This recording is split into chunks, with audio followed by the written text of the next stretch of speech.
Salut, c'est Marc pour Horror News, l'émission qui vous déterre les infos du monde de l'horreur. Welcome to prime time. Commençons ces news avec une nouvelle qu'on attendait depuis un moment, l'annonce officielle par les studios Warner de Beetlejuice 2.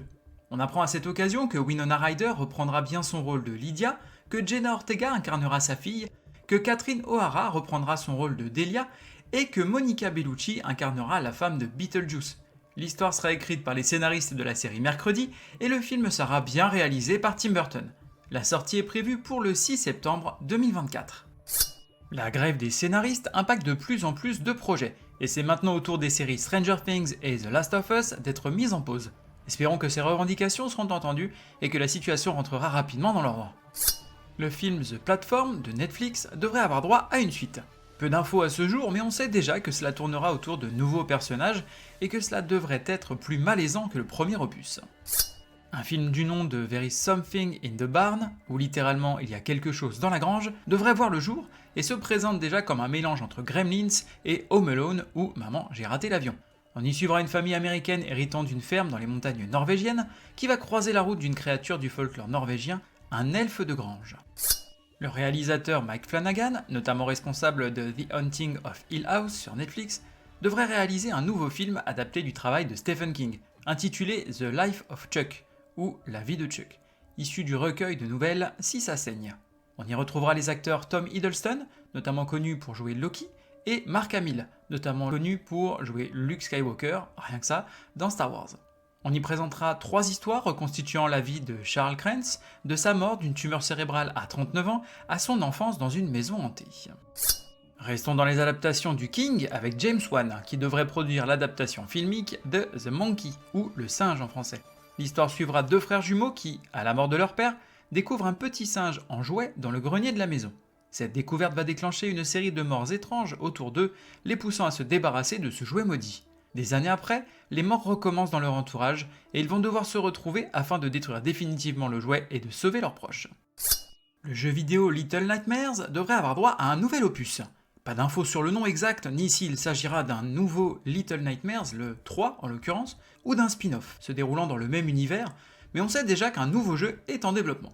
Le second opus de la franchise d'aventure date de 2021 et on y incarnait Mono, un petit garçon pris au piège dans un monde dénaturé par une transmission maléfique, qui partait à la recherche de la source de cette transmission avec sa nouvelle amie, Six. Le film Bird Box de 2018 avec Sandra Bullock aura droit à une suite du nom de Bird Box Barcelona. L'histoire suivra un père et sa fille nouant une alliance avec d'autres survivants pour traverser Barcelone et trouver un sanctuaire. Mais une nouvelle menace encore plus sinistre va faire son apparition. La sortie est prévue pour le 14 juillet sur Netflix. Une information assez extraordinaire puisqu'on apprend que la comédie horrifique Thief de 2007 devrait avoir droit à son adaptation en comédie musicale. Après les comédies musicales Evil Dead, Beetlejuice ou encore La famille Addams, on devrait donc retrouver cette histoire de jeune fille dotée d'un organe génital équipé de dents de requin, le tout sur scène et je serais bien curieux de voir comment ils vont adapter ça.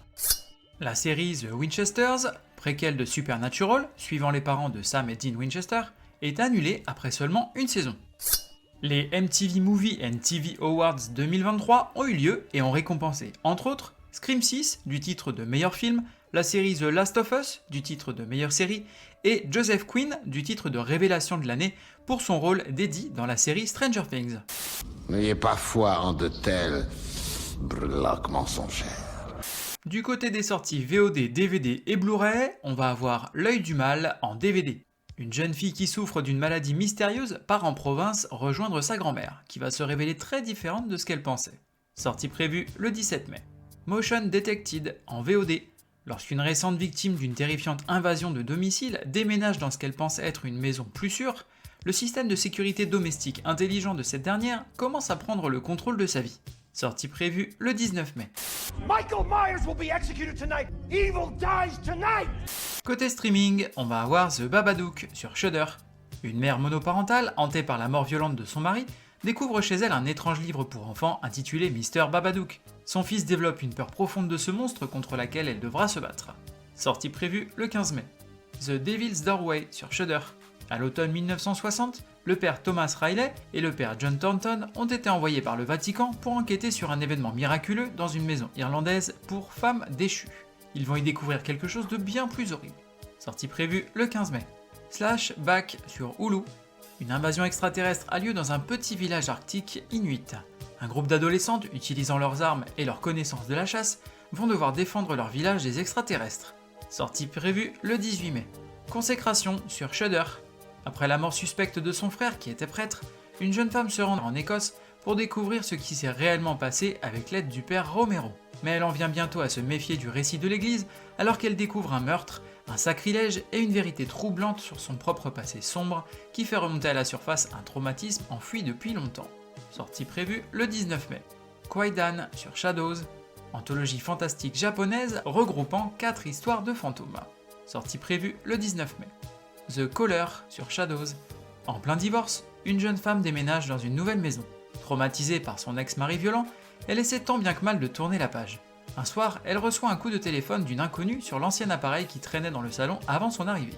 Au bout du fil, Rose, une sympathique vieille dame avec laquelle elle développe une relation téléphonique amicale. Sortie prévue le 19 mai. Quelle excellente journée pour un exorcisme. Côté série, on va avoir Fear the Walking Dead saison 8 sur Amazon Prime Video. Spin-off de la série The Walking Dead se déroulant avant et nous montrant les débuts de l'invasion zombie. Sortie prévue le 16 mai. I love soul food. Côté livre, on va avoir Dark Spaces Good Deeds en comics kiosque chez IDW. Une mère et sa fille adolescente emménagent dans une petite ville de Floride, mais alors que des habitants vont commencer à mourir les uns après les autres, elles vont se retrouver prises au milieu d'un secret qui va doucement se dévoiler. Sortie prévue le 17 mai. Gunslinger tome 2 chez Delcourt. C'est un homme hors du temps, perdu dans son avenir et à la recherche d'un chemin vers le passé. Gunslinger Spawn a de nombreux comptes à régler avec ceux qui lui ont fait du tort. C'est alors qu'il va se retrouver mêlé au destin de l'humanité et sa vengeance va devoir attendre un peu. Sortie prévue le 17 mai. Blackest Night chez Urban Comics Nomad. Le méchant Black End va se servir de la Black Lantern située dans le secteur 666 pour créer des anneaux de Black Lantern et ainsi ressusciter des personnages de DC morts tels que Batman, Aquaman, Firestorm ou Martian Manhunter afin d'anéantir toute vie. L'ensemble des vivants, héros ou vilains, vont devoir faire équipe aidés par tous les autres corps de Lanterne afin de défaire Black End et ses légions de morts-vivants.